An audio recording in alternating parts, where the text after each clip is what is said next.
Primeiramente eu quero agradecer a presença de todos aqui, dar uma boa tarde. Meu nome é Daniel, faço parte aqui do grupo de fluidos complexos como especialista em laboratório. Vou falar um pouco sobre varredura Z e não linearidades óticas de ferros fluidos surfactados em diferentes escalas de tempo. Esse é um trabalho que o Diogo Soga, quando ele era pós-doutorando do grupo, ele tinha iniciado. Depois que eu entrei no grupo, eu continuei e a gente tem evoluído. Eu, em conjunto com o professor Toninho, também o professor Zílio, do Instituto de Física de São Carlos, e a professora Sara e o próprio Diogo, que havia começado o trabalho. Primeiro eu vou falar sobre os principais objetivos, falar um pouco sobre ferros fluidos, transmitância e absorbância linear, começar com a linear. Vou falar sobre arranjo de varredura Z. E aí eu vou falar sobre absorção não linear e dois fenômenos físicos de absorção não linear, que é Two Photons Absorption e Free Carriers Absorption, ou absorção de dois fótons e absorção de portadores livres. Vou falar um pouco sobre os resultados que a gente tem até agora e discutir um pouquinho sobre a continuidade do trabalho. Bom, o principal objetivo desse trabalho, então, seria estudar propriedades ópticas dos ferros fluidos. Mais especificamente, nesse caso, a absorção linear e a absorção não linear. Através da técnica de varredura Z. A técnica de varredura Z, ela fornece tanto propriedades ópticas não lineares de absorção do material, quanto de refração. Mas esse trabalho, eu vou falar só sobre absorção. Refração não está aqui no escopo dele. As motivações. Primeiramente, seria uma pesquisa básica do material ferro fluido, em base oleosa, e entender como a luz interage com esse material, como o material absorve a luz, tanto em regime linear, quanto em regime de altas intensidades, chamados de regimes não lineares. As informações e os resultados de uma pesquisa básica, eles podem ter implicações tecnológicas, entre outras coisas. Então eu coloco só uma questão para a gente pensar e nós que fazemos parte de um grupo de fluidos complexos, acompanhar ao longo do tempo com relação à tecnologia. Será que os líquidos e os fluidos que a gente trabalha pode ter implicações na ótica e fotônica, como novos materiais para serem utilizados? Dispositivos ópticos e fotônicos líquidos. O cristal líquido é um material que tem muita aplicação em ótica. Basta você ver LCDs e coisas desse tipo. Eu vi uma aplicação recente que a empresa Pixel Optics chamou de óculos eletrônico. Ele é um óculos com uma lente bifocal. A lente principal dele é um foco para enxergar ao longe, né? E tem aquela lente pequenininha aqui para a pessoa enxergar de perto. A diferença é que essa lente pequena não é uma lente fixa de vidro, mas é uma lente de cristal líquido, que ela pode ser ligada ou desligada com um toque na lateral da haste do óculos. Esse óculos tem um circuito eletrônico aqui dentro, você tocar na lateral dele, ele liga ou desliga essa lente de cristal líquido. E eles também, a empresa também está trabalhando num outro modelo, onde a haste tem também um acelerômetro. Então, se a pessoa abaixar a cabeça, o acelerômetro pega que a pessoa abaixou e automaticamente liga a lente. Você não levanta a cabeça porque ela vai olhar para o longe, a lente desliga. E um outro equipamento é o microscópio infravermelho. Ótimo, sim, um microscópio de luz infravermelha, mas a lente desse microscópio é líquida. Ela é água, simplesmente água, disposta de uma certa forma em que um campo elétrico consegue controlar a forma da gota de água que está aqui. Controlando essa forma, ela consegue controlar o foco da lente. Então, lentes líquidas podem ser lentes com foco ajustável eletricamente. É uma coisa interessante. O ferro fluido eu não encontrei nenhuma aplicação direta em ótica, mas propriedades lineares e não lineares de líquidos podem começar a ter aplicações em ótica e fotônica. Bom, o ferro fluido seria uma nanopartícula de Fe3O4 ou a magnetita, um ímã preto. Essa nanopartícula com um diâmetro de 10 nanômetros aproximadamente. Existem dois tipos de nanopartículas. Uma que é envolta com uma camada de surfactante. Esse tipo de nanopartícula pode ser dissolvida, digamos assim, em óleo, e as partículas não se prendem umas nas outras por conta do surfactante. Se não houvesse surfactante, o campo magnético dessas partículas, são nanoímãs, faria com que elas se juntassem umas nas outras. Mas o surfactante impede a aglomeração. Existe uma com dupla camada de surfactante para ser diluída em água. Então, a gente fez algumas soluções de nanopartículas desse tipo, ferros fluidos desse tipo, e usou porta-amostras tipo Cena. Duas lâminas de vidro com um espaçador entre elas. A gente sela aqui do lado com araldite, aqui desse lado também, embaixo. Preenche em cima com o líquido que a gente preparou de ferro fluido numa concentração específica. Depois fecha também com araldite. Então o líquido fica dentro das duas lâminas de vidro com a espessura do espaçador. A amostra utilizada foi a amostra comercial EMG 911 da empresa Ferrotec, com uma concentração em volume de 0,36%.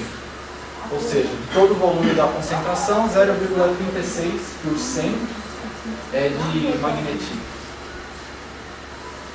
A espessura da amostra, então, foi de 50 micrômetros. Seria essa espessura. Ao longo de toda a apresentação, a letra L vai indicar a espessura da amostra e esses 50 micrômetros. Bom, agora eu vou falar um pouco sobre transmitância e absorvância lineares. Uma forma que eu gosto de entender a transmitância linear, que ocorre em regime de intensidades baixas de luz, é a seguinte. Imagine um material com uma certa espessura L. E nesse material, uma luz com uma certa intensidade, eu chamei de intensidade in ou intensidade de entrada, entra nesse material. Esquece um pouco a parte que é refletida, considere só a parte que entra no material. Parte dessa luz vai ser absorvida pelo material e a outra parte vai ser transmitida, vai atravessar o material e continuar. Então, eu até desenhei aqui mais fraquinho porque uma parte dessa luz foi absorvida. A parte transmitida eu estou chamando de I-out, é o I de saída. A transmitância linear, então, se você olhar do ponto de vista de intensidade, seria a intensidade de luz que saiu dividido pela intensidade que entrou na amostra. Ou a porcentagem, a fração de luz que entrou na amostra que saiu. Isso seria a transmitância linear. O comportamento da intensidade quando ela atravessa a amostra, ele segue uma equação diferencial. Essa equação que depende do alfa-zero, que é uma propriedade da amostra. Aqui o dz, o eixo z, seria então ao longo da espessura da amostra. Então a variação da intensidade ao longo da espessura da amostra, ele é o menos alfa-zero vezes a própria intensidade. Resolvendo essa equação, chega-se a essa solução. Transmitância linear é exponencial do alfa-zero vezes a espessura da amostra. E, empiricamente, os espectrosfotômetros relacionam a transmitância linear com a absorvância dessa forma. A transmitância linear é 10 elevado a menos a absorbância da amostra. Então, nesse caso, a absorbância, ou absorvância, também falo, seria um número, você pega a potência de 10, eleva ao negativo desse número para dar a porcentagem ou a fração de luz que foi transmitida pela amostra. Então, quanto maior o A, quanto maior a absorvância, mais luz a amostra absorveu, menos luz será transmitida. Mas o A ele não é uma porcentagem, não é uma fração. Na verdade, eu pus aqui, diferente de absortância. O A é absorvância, ou absorbância, tanto faz. Absortância é uma outra coisa, ela é definida parecido com a transmitância. Isso tem um T aqui, absortância. Seria a fração de luz que foi absorvida pela amostra. A intensidade absorvida dividida pela intensidade de entrada. Esse termo é muito pouco usado, ele não é medido no espectrofotômetro. Eu não vou mais falar sobre isso durante o trabalho. Toda vez que eu falar sobre absorção, é a absorbância. E esse alfa zero, então, ele é chamado de coeficiente de absorção linear. E ele é definido dessa forma, através dessa relação, é a absorvância dividido pela espessura da amostra vezes Ln de 10. Bom, eu vou falar muito sobre energia de luz, intensidade, potência, então só para lembrar, a intensidade da luz seria a energia que essa luz traz por unidade de área por unidade de tempo. E a potência é energia por unidade de tempo. Ou seja, eu tenho uma luz com uma certa energia. Se eu faço com que esse feixe fique mais centralizado, eu estou diminuindo a área, estou aumentando a intensidade, concentrando mais a energia. Se eu jogo uma quantidade de energia no intervalo de tempo menor, estou aumentando a potência e também estou aumentando a intensidade. Mas por que eu falei isso? A gente definiu a transmitância como a intensidade de saída sobre a intensidade de entrada. Mas e se a gente quiser fazer a energia que atravessou a amostra dividido pela energia que entrou na amostra? Isso seria uma transmitância linear também, mas agora seria uma transmitância de energia. Ou a gente pode pensar numa transmitância de potência. A potência que saiu dividida pela potência de entrada. Dependendo do equipamento que você vai fazer a medida da luz, o equipamento vai medir energia ou potência. Um power meter, por exemplo, mede energia. Se o laser for contínuo, ele divide essa energia por segundo e mostra no visor a potência. Alguns detetores rápidos ligados no osciloscópio medem a potência. Mas enfim, eu peguei uma equação de uma intensidade de luz, um perfil gaussiano, mais para frente eu vou falar, e fiz essas integrais para encontrar, a partir da intensidade, a energia e a potência. E eu fiz essas divisões. Todas as transmitâncias lineares dão a mesma coisa, E elevado a menos alfa zero L. Então não importa se você mede a energia que saiu pela energia que entrou, a potência ou a intensidade, dá a mesma coisa. Desde que você não varie essa área entre a entrada e a saída da amostra. E a amostra não esteja mudando no tempo. Mas no regime linear é isso que acontece. As transmitâncias são todas iguais. Bom, e obviamente, tanto transmitância quanto o alfa zero quanto a absorbância depende do comprimento de onda da luz. Cada comprimento de onda, num determinado material, vai ter um valor diferente para essas grandezas. E lembrando que o espectro de radiação eletromagnética, a luz visível, a radiação visível vai do comprimento de onda de cerca de 400 nanômetros até cerca de 700 nanômetros. Aqui para cima é infravermelho e para baixo é ultravioleta. Esse foi o arranjo utilizado para medir o espectro de absorção linear das amostras, da onde a gente tirou as absorbâncias lineares, o coeficiente de absorção linear e as transmitâncias. Fica lá, aqui no grupo de fluidos complexos, lá na sala 114 do Basílio Jafé.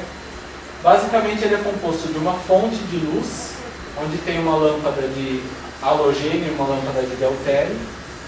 Essa lâmpada ilumina uma fibra ótica que entra num porta-amostras. Se coloca a amostra aqui dentro de uma cubeta, por exemplo.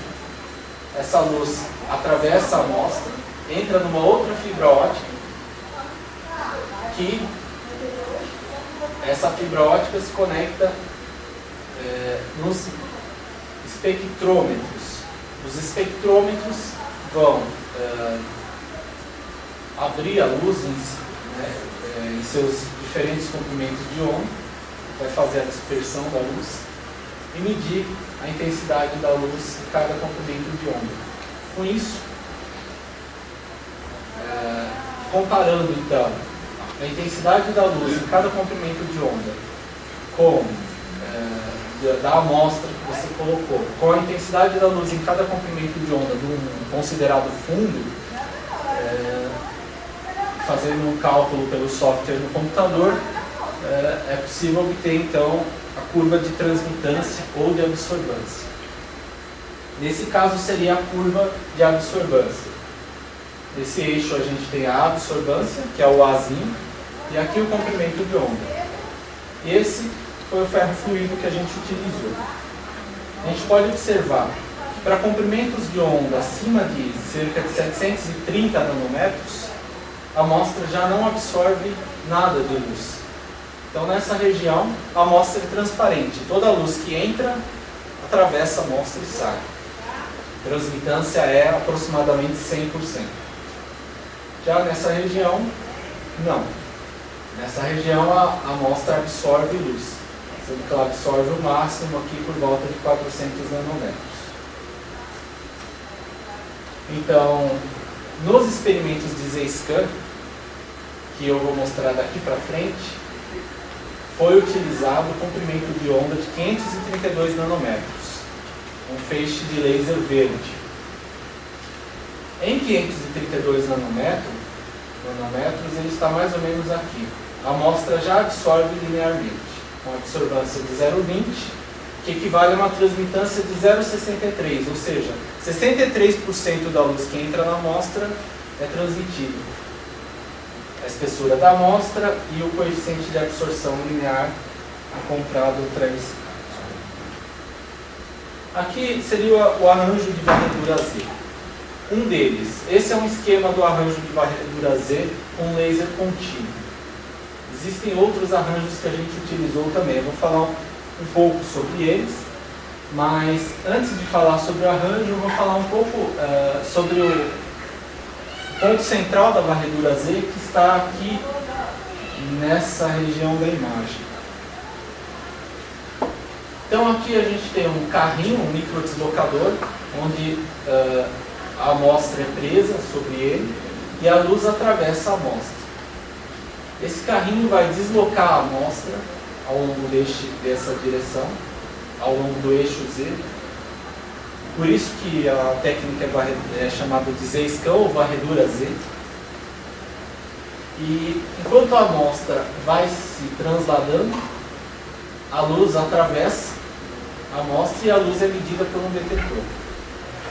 Mas existe uma lente aqui que focaliza a luz, de forma que a área do spot de luz nessa região ela é maior do que um pouquinho mais aqui e aqui por diante. A área vai diminuindo ao longo do eixo Z, chegando a uma área mínima no Z igual a zero, depois aumentando. E a potência é mantida constante, então a energia é mantida constante. Então a energia dividido pelo intervalo de tempo, dividido pela área da intensidade. Conforme a área vai diminuindo, a intensidade vai aumentando. Aqui no foco, no Z igual a zero, a gente tem a intensidade máxima da luz. Depois vai subindo. O objetivo então desse experimento é, longe do foco, assim fica mais fácil, coletando toda a luz que foi transmitida pela amostra, nas posições longe do foco, nós temos uma área muito grande do feixe, de forma que a intensidade longe do foco não é tão grande, e a transmitância da luz através da amostra é uma transmitância linear, igual a uma medida por um espectro fotônico. Próximo aqui do foco, a transmitância vai aumentando. Ela aumenta com a intensidade da luz que aumenta. Aqui é um fenômeno não linear, porque se eu voltar um pouco, falar sobre a transmitância. Nessa transmitância linear, não importa, se eu colocar um pouquinho mais de intensidade, vai sair um pouco mais de luz. Se eu aumentar um pouco mais a intensidade, vai sair um pouco mais de luz. Se eu diminuir, diminui a saída, de forma que a proporção da saída sobre a entrada continua sempre a mesma. Chega um momento em que isso não ocorre mais, que a proporção deixa de ser a mesma. Esse é o momento do regime não linear. A intensidade é alta o suficiente para que essa relação já não seja mais válida.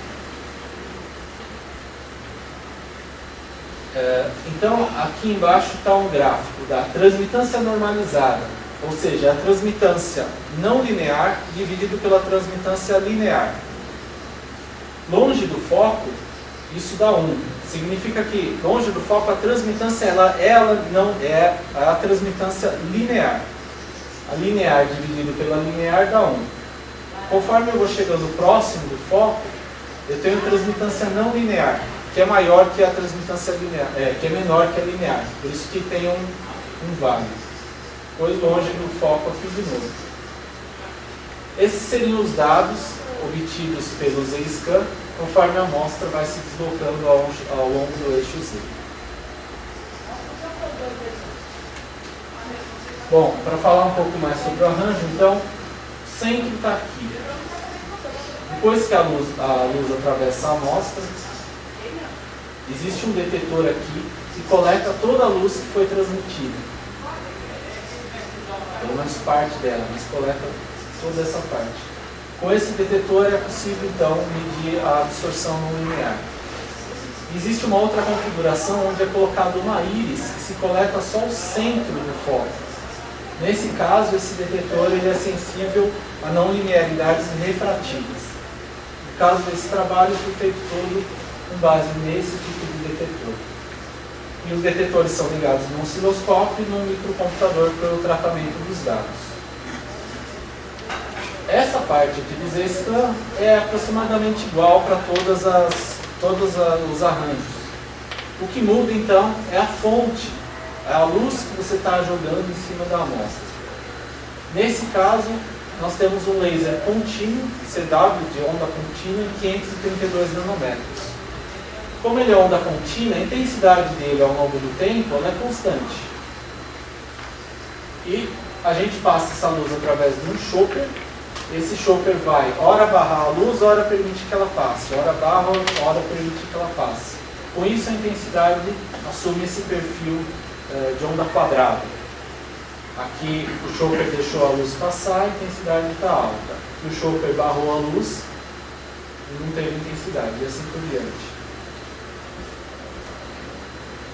Aqui é uma foto do arranjo, para quem nunca viu, aqui da sala 114, do nosso grupo. Então o laser seria esse verde aqui, está passando pelas lentes, pelo chopper. Aqui seria a lente que converge a luz. Aqui seria o carrinho, a amostra fica presa no carrinho. Tem um divisor de feixe que centraliza a luz aqui nesse detetor, ele seria o detetor D2 da figura. Tem o detetor D1 lá ao fundo.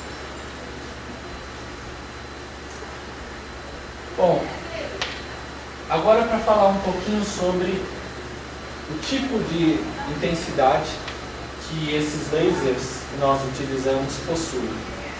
Seria uma intensidade com perfil gaussiano. A gente ouve muito falar, intensidade com perfil gaussiano. Mas eu fiz um esforço para imaginar o que seria isso. No espaço, imagine que nós temos o eixo Z, que é o eixo de propagação da luz, para onde a luz está indo. Se eu aponto o laser para lá, o eixo Z seria esse eixo, que vai para lá. Está representado aqui nessa direção. E então, o eixo X do espaço seria a profundidade e o eixo Y a altura. Um laser com perfil gaussiano, ele tem um perfil esférico, cilíndrico. A intensidade ao longo de qualquer cilindro é a mesma. No centro do feixe tem uma intensidade máxima. E essa intensidade ela vai decaindo conforme você vai se afastando do centro. Ela decai com R, de forma gaussiana. Então o perfil gaussiano está aqui. Ele representa também a intensidade. O centro do feixe seria uma intensidade máxima. Conforme a gente vai se afastando do centro, a intensidade decai. Se a gente conseguisse enxergar, seria mais ou menos isso. Bem verde, bem forte no centro e a luz ficando cada vez mais fraca ao longo do R. Bom, existe uma equação que governa então essa forma do perfil do feixe no espaço. Seria essa equação aqui. O I depende agora do Z, do R e do T, e tem essa forma. Seria mais ou menos o seguinte. Vamos esquecer um pouco a dependência temporal do I por enquanto. Eu vou falar sobre ela já já. A dependência em Z seria a dependência nesse eixo de propagação. Ela está aqui nesse fator W0 ao quadrado sobre W ao quadrado de Z. O W é o raio do feixe numa altura de E elevado a menos 2. A ideia é a seguinte. Conforme esse feixe está sendo focalizado, vamos primeiro considerar um caso mais simples, onde esse termo é igual a 1,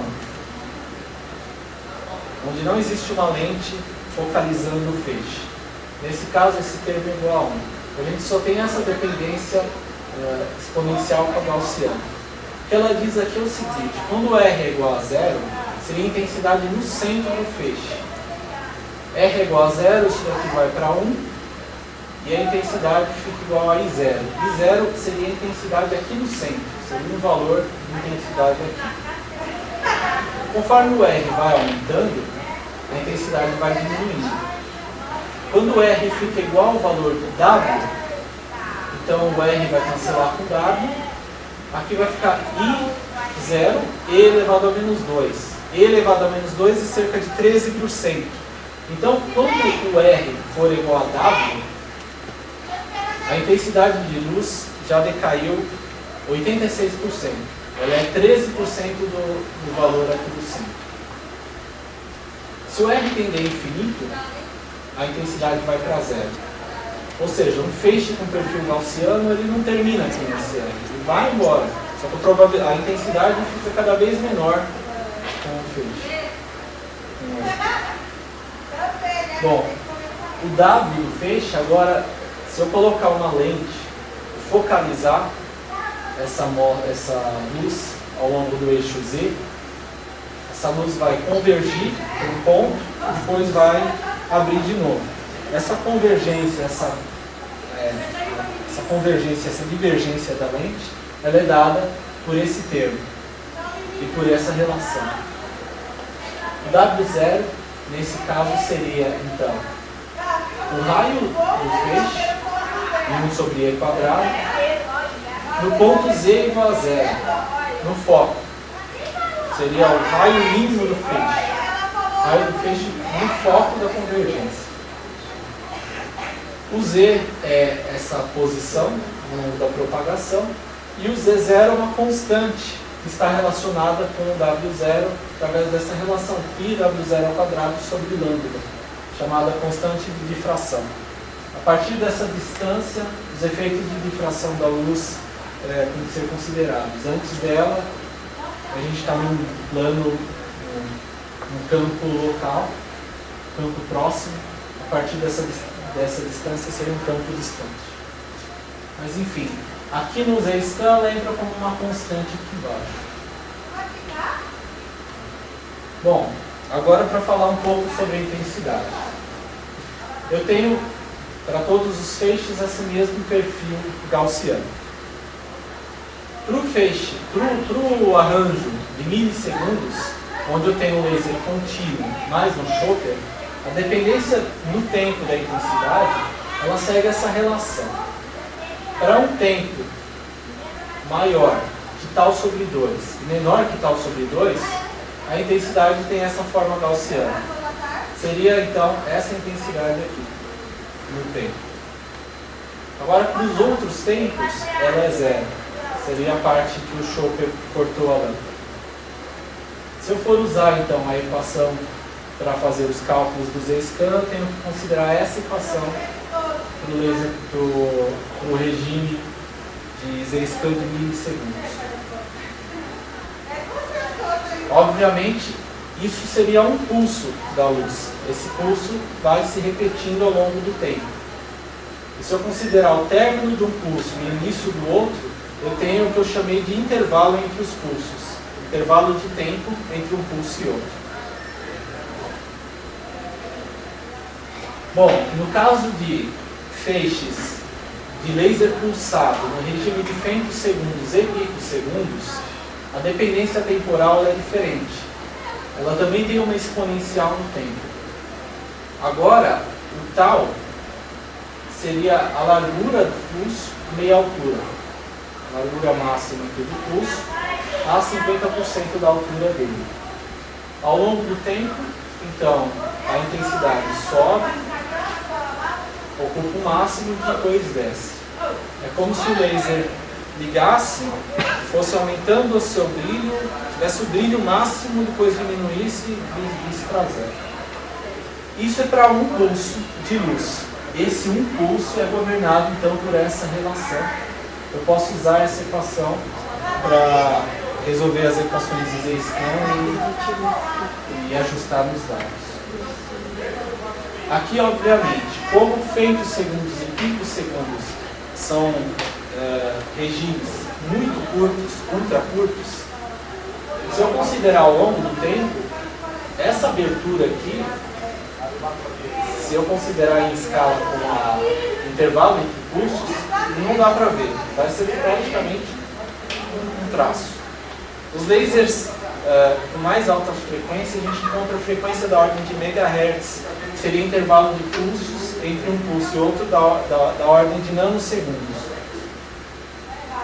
Nesse caso, nanosegundos para pico ou para femto, já não dá para ver. A intensidade é como se fosse um string. Mas essa largura está aqui, então, representada, e o intervalo entre os pulsos está aqui.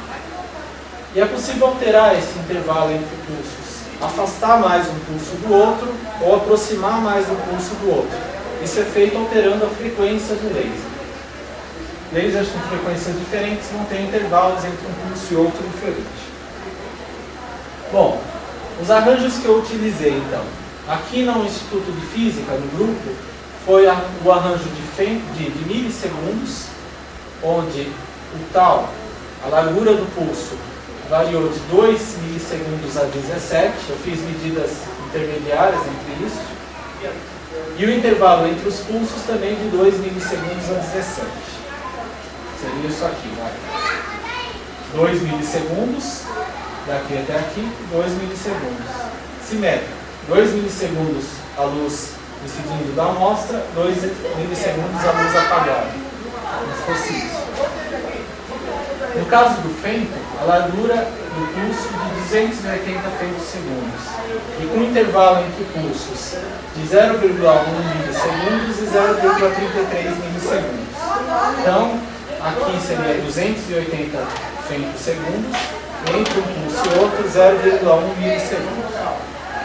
Eu fiz medidas também no Instituto de Física de São Carlos, no grupo de fotônica do professor Zilli. Lá existe o arranjo de Z-scan com pulsos de picosegundos, intervalo entre pulsos de 50 milissegundos, e pulsos de 120 femtosegundos, intervalo entre eles de 1 milissegundo.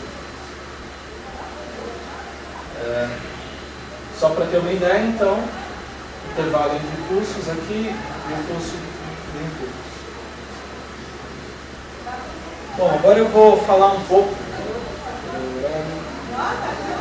vou tentar apressar, vou falar um pouco sobre a teoria dos Z-scan. Então, relembrando a absorção, a transmitância linear, existe essa equação diferencial DI dz é o menos alfa zero vezes I. Resolvendo essa equação diferencial por um feixe do perfil daqueles gaussiano que eu mostrei, então aí o I de saída seria o I de entrada vezes a exponencial de menos alfa zero L. Se eu dividir o I de saída pelo I de entrada, eu tenho então a transmitância linear, que é menos alfa zero L, como a gente tinha visto. No caso não linear, é semelhante. E aqui eu vou falar um pouco sobre o diagrama de energia também. Nós estamos fazendo um modelo, uma hipótese de que o nosso material se comporta como se fosse um semicondutor. Uma banda de valência, onde os elétrons estão presentes, e uma banda de condução que os elétrons podem ocupar. Essa banda de valência, então, são energias de ligação do elétron com a rede dos materiais, e a banda de condução seria energias mais altas que o elétron pode ocupar dentro do material. E existe uma banda proibida. Aqui no meio, o elétron não pode ocupar essa energia. Não é um estado válido. No caso da absorção linear, incidindo um fóton sobre a amostra, como se o elétron absorvesse esse fóton, adquirisse essa energia do fóton e fosse para um nível de energia mais alto. Essa é a ideia do diagrama de energia. No caso da absorção de dois fótons, ocorre o seguinte: um fóton que fornece ao elétron uma energia insuficiente para ele chegar na banda de condução não deveria ser absorvido pelo elétron, porque afinal esse estado aqui que eu fiz pontilhado, ele está dentro de uma banda proibida. O elétron não pode ocupar essa energia, então o elétron não poderia absorver esse fóton e ocupar essa energia. Mas de alguma forma ele absorve dois fótons com a mesma quantidade de energia, e aí ele passa para cá, absorve outro fóton e sobe aqui. Mas como que ele fica parado nesse nível de energia que é proibido? Depende. Princípio da incerteza. Ele é proibido desde que a diferença de energia desse estado para um estado válido, vezes o intervalo de tempo que ele fica nesse estado, seja menor do que a constante de Planck dividido por 2. Então, no caso da absorção de dois fótons, o que ocorre? Agora, o coeficiente de absorção, ele ocupa uma outra forma, ele depende da intensidade. Ele fica sendo o alfa zero, que é o coeficiente linear, mais um beta vezes o I. Aqui nessa equação, ela fica semelhante à equação linear. Só faltou um I aqui multiplicando. Vou voltar rapidamente. DI dz é um alfa zero vezes I. DI dz seria tudo aqui dentro, seria agora o alfa vezes o I. Faltou. Bom, utiliza-se então aquela equação do perfil temporal e espacial da intensidade, resolve-se essa equação linear e chega nessa conclusão.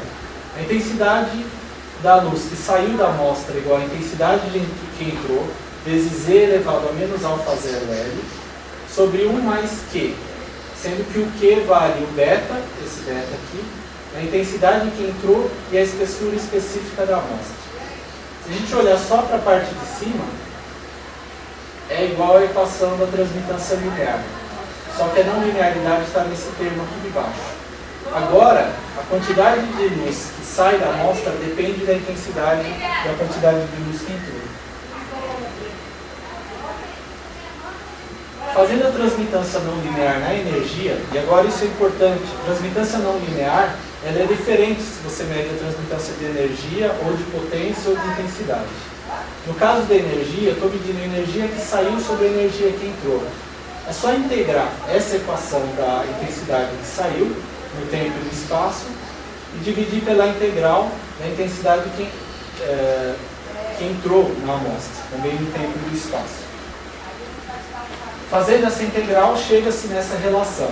A transmitância normalizada da temperatura seria uma transmitância não linear dividido pela transmitância linear.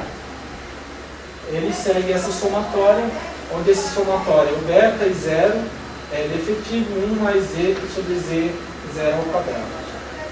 Esse foi o trabalho feito por Sheikh Bahai quando ele propôs o arranjo de Z-scan. O Sheikh Bahai e a equipe deles, Triland, Said e tal. Ele fez essa integral e chegou nessa relação. Parece tudo muito complicado, mas na base assim, sai dessa equação linear, ao se resolver essa equação, chega numa equação para transmitância normalizada, isso é o que é medido ao longo do Z. Usando essa equação e ajustando os dados na medida, chega-se a dois parâmetros, que é o Z0, comprimento de difração, e o beta, sendo que os outros parâmetros são medidos de outra forma. E o beta, ele é chamado de coeficiente de absorção de dois fótons. Então, pois bem, a gente fez lá a medida em milissegundos, ajustou aquela equação, encontrou o beta aqui, fez a medida em picosegundos, ajustou a equação e encontrou um beta. Em milissegundos aqui a frequência de 20 Hz, e aqui em pico a frequência de 1030 Hz e em pico 20 Hz. E calculou o beta. Em milissegundos o beta é 4 vezes 10 a nona centímetros por gigawatt. Em 100 picosegundos, 4 vezes 10 a primeira centímetros por gigawatt. Deveria ser igual, o beta não muda de um regime para outro. Ele é uma característica da amostra naquele comprimento de onda. Então tem uma diferença de 8 ordens de grandeza. A gente começou a investigar por que está acontecendo essa diferença. Primeira dica. Então isso aqui tem algum problema, está errado. Primeira dica. A amostra absorve linearmente 532. Se a gente lembrar do diagrama de absorbância, do gráfico da absorbância, em 532 nanômetros a amostra já absorve. O que isso significa? Significa o seguinte: a absorção linear é uma absorção que se dá quando a energia do fóton que incide na amostra é suficiente para o elétron absorvê-la, vencer todo o band gap e chegar na banda de condução. Olhando aqui, a amostra não consegue absorver fótons com comprimentos de onda a partir de 730. Isso daria então um band gap de 1,70 elétrons-volts. Com um comprimento de onda de 532, você tem energia de fótons de 2,33 elétrons-volts. Então 2,33 é suficiente para absorver linearmente e parar aqui. No caso de 800 nanômetros, que seria um outro comprimento de onda, onde a amostra não absorve, ele tem energia de 1,55 elétron-volts. A amostra não absorve linearmente porque a energia do fóton não é suficiente para o elétron chegar lá em cima. Mas em regime de alta intensidade, a amostra pode absorver 2 fótons de uma vez e subir. Então, esse regime seria um regime de absorção de 2 fótons. Quando existe absorção linear, não tem absorção de 2 fótons, porque a absorção linear ela é dominante. Então a primeira coisa que está errada é isso. Não dá para tentar medir a absorção de 2 fótons numa região em que a amostra absorve linearmente. Segundo, a potência do laser contínuo é muito baixa. Como assim muito baixa? O laser tem até 10 watts. Vamos ver.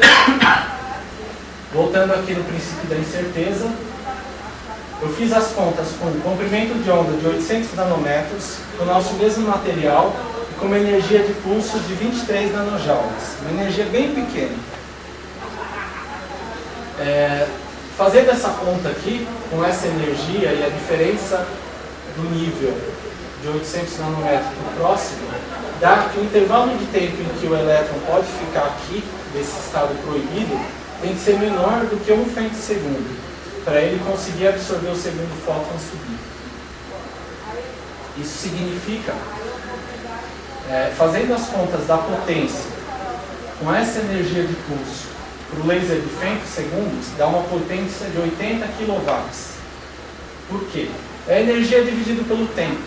A energia é pequena, mas o tempo é extremamente pequeno, então dá uma potência alta. No caso do mili, a energia dividida pelo tempo é 1,44 miliwatts. muito menor que essa.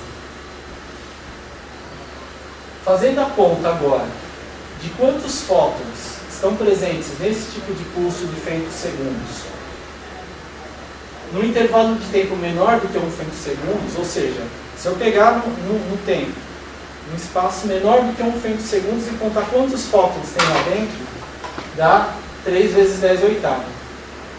No caso do mili, se eu pegar o pulso do milissegundos, pegar um intervalo de tempo de 1 femtosegundo e contar quantos fótons tem lá dentro, 6 fótons.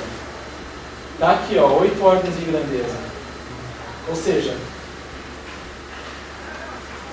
o elétron, se ele subir e ficar aqui, em 1 femtosegundo, só vão chegar 6 fótons. Ele não vai conseguir absorver ou subir. A probabilidade é muito pequena.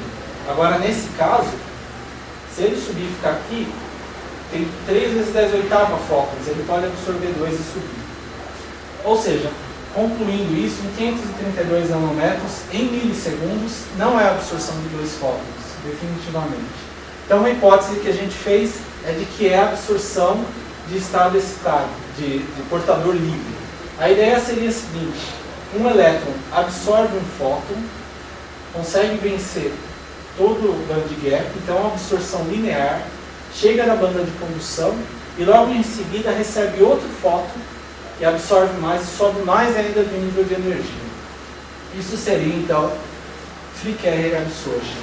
Esse fenômeno ele se comporta de uma forma diferente. Agora o alfa ele não depende da intensidade, mas ele depende de uma seção de choque de estado excitado e do número de elétrons no estado excitado. E aqui o número de elétrons no estado excitado varia no tempo com a intensidade. Resolvendo todas essas equações, chega-se a uma outra transmitância linear em função da energia, que é 1 mais ln de 1 mais p sobre P0, onde o P0 tem uma forma, no perfil gaussiano existe uma constante, no perfil quadrado outro. Eu vou passar rápido aqui, mas eu resolvi essa equação. Então, basicamente, dessa equação, considerando as outras medidas que dá para fazer com outras técnicas, a gente consegue ajustar os dados e tirar o Z0, o mesmo Z0 do Two Photons Absorption, e a seção de choque de estado excitado. Nesse caso, eu ajustei, então, todos os dados do Z-Scan, esse feito em 120 femtosegundos, com intervalo entre os pulsos de 1 milissegundo, 17 mili, 100 picosegundos, 280 em 2 intervalos de tempo, e ajustando todos esses gráficos, eu cheguei nesse daqui. Seção transversal, que está na escala logarítmica, em função do intervalo entre os pulsos. Aqui a gente observa que, para intervalo entre pulsos longo, 50 milissegundos, o sigma se estabiliza. Considera uma tendência, tem uma queda aqui, depois ele estabiliza. Mas para intervalo de pulsos curtos, conforme você vai deixando o pulso um mais próximo do outro, o sigma sobe muito. O sigma também não deveria variar, ele deveria ser constante. Então isso nos levou a fazer a seguinte hipótese. Além da quantidade de elétrons no estado excitado, a gente agora tem que considerar também as recombinações. E resolver novamente a equação, ajustar os dados para tirar um novo sigma. A ideia é a seguinte nesse caso. Free carrier absorption. O elétron absorveu a luz, foi para o estado excitado, absorveu o outro fóton, foi para o estado excitado. Passou o pulso de luz, não tem nenhum pulso ocorrendo. Com o tempo, esses elétrons vão começar a decair e vão voltar todos para o estado original deles. Se chegar um novo pulso, tudo vai ocorrer novamente. Nesse caso, a gente teria o sigma E. Seriam os pontos aqui longe. Mas conforme eu vou aproximando um pulso do outro, antes que todos esses elétrons voltem aos seus estados originais, antes desse tempo de decaimento, chega outro pulso. Então esse outro pulso vai excitar mais elétrons e ainda vai absorver esses elétrons que já estavam excitados e excitar mais. É como se a seção de choque aumentasse. Seria isso daqui. Então, considerando agora essas recombinações e esse tempo de decaimento, e ajustando os dados aqui, a gente espera que a gente consiga obter a seção de choque em estado excitado e o tempo de vida dos portadores em estado excitado, que seria esse tempo de decaimento. Não começamos a fazer isso ainda. Eu tenho algumas ideias, o professor Zílio também passou um modelo dessa recombinação. Então, o que precisa ser feito é colocar os termos da recombinação, resolver essa equação no tempo, colocar aqui, resolver essa e ajustar nos dados do Z-scan. Bom, passei um pouco do tempo, mas era isso que eu queria falar. Muito obrigado.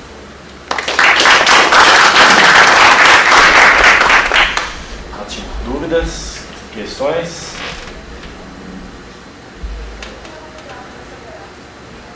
Na fórmula do Sheik-Baha'i, você tem uma soma infinita. Quantos termos que você precisa ajustar para ter uma boa aproximação?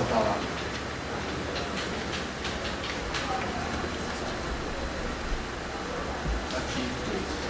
Eu acredito que essa resposta ela vai depender de cada arranjo que você utiliza. Nos casos dos nossos arranjos, eu fui adicionando termo a termo, fazendo o ajuste e vendo quanto ele se diferenciava do termo anterior. Eu fiz essa somatória, até o 7º termo ele diferenciava um pouco. A partir do 8º, ele diferenciava na segunda casa decimal. Seria então, se o beta fosse 2,00, aí se eu somasse um termo, dava 2,01, por exemplo. Então eu fiz a somatória até o 10º termo. Como que você filtra os seus dados? Você usa que software para filtrar isso? Eu utilizei o Origin, o QTplot. Eu só fui expandindo esses termos, cada M, e o termo é uma divisão, basicamente, derivada ao expoente, e uma soma de várias divisões. Então eu expandi esse termo manualmente, coloquei a equação no Origin e fiz o ajuste. Nos seus gráficos você não tem barra de erros para os valores que você tira? Não tenho. Você não tem esses dados quando você filtra ou tem você que não pôs? Eu não tenho. Primeiro a gente tem esses dados aqui. A barra de erro para eles, para uma medida em si, ela fica em torno dessa flutuação dos pontos. Mas no fundo o que deveria ser feito é repetir essa medida em várias posições diferentes da amostra, fazer uma média de várias medidas para ter uma barra de erro um pouco mais confiável. Nesse caso eu não fiz e eu considerei só esse tipo de ajuste.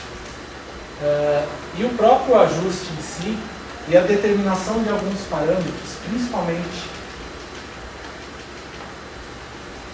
a medida da intensidade no foco, ela é uma medida que é difícil de ser feita, então ela é uma medida imprecisa. Eu estimo a incerteza pelo menos em 10% de alguns valores de beta. Não nos pontos, os pontos vão ficar em torno da flutuação, mas mesmo ajustando no valor do beta vai ser em torno de 10%. E esse 10% sai do ajuste que você faz? Do ajuste mais da incerteza na medida dos outros parâmetros, espessura da amostra, intensidade, principalmente intensidade do outro feixe. Então, isso é o que mais dá incerteza no Z-scan. Também o W0 da cintura do feixe. De qualquer forma, nesses resultados aqui, então a incerteza poderia, ao invés de 4 vezes 10 a primeira, poderia ser 8, 10, 15 vezes 10 a primeira. Mas não muda. 10 a primeira para 10 a nona. E aqui, por exemplo, 1 vezes 10 a nona.